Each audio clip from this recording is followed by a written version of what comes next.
अरे बेटी के बाबा, अरे बेटी के बाबा सौदागर हमेरे माई। चादर बिछाई नोट गिनले रे माई। चादर बिछाई नोट गिनले रे माई।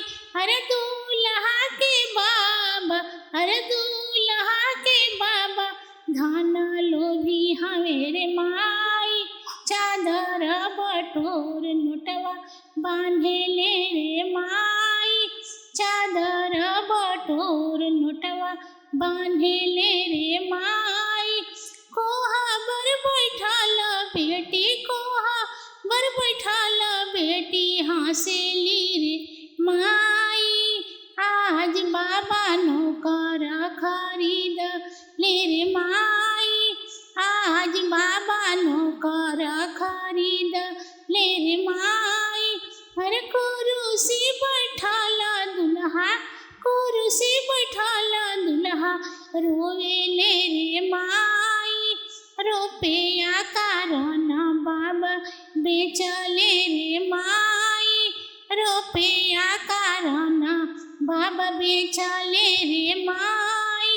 अरे बेटी के भैया, अरे बेटी के भैया सौदागर हमेरे माई। चादर बिछाई नोटिया गिनले रे माई। चादर बिछाई नोटिया गिनले रे माई। अरे दूल्हा के भैया, अरे दूल्हा के भैया धन लोभी हमेरे माई। चादर बटोर नोटवा बांधेले रे माई। चादर बटोर नोटवा बांधेले रे माई। अरे कोहा बर बैठल बेटी हंसली रे माई। आज भैया नौकर खरीद ले रे माई।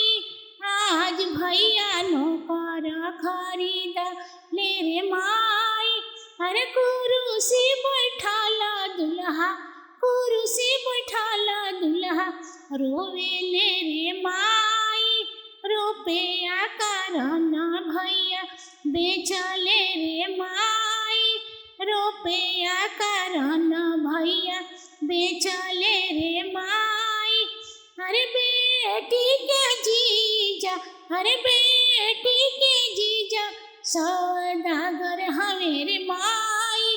चादर बिछाई नोटिया गिनले रे माई।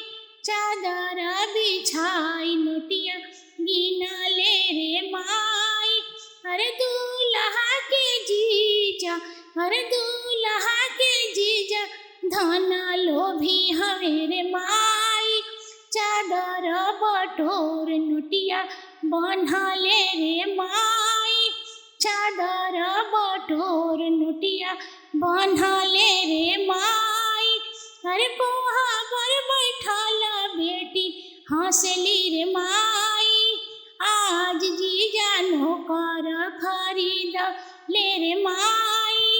आज जीजा नौकर खरीद ले रे माई। अरे कुर्सी बैठल दुल्हा, कुर्सी बैठल दुल्हा रोवे ले रे माई। रुपया कारण जीजा बेचले रे माई। रुपया कारण जीजा बेचले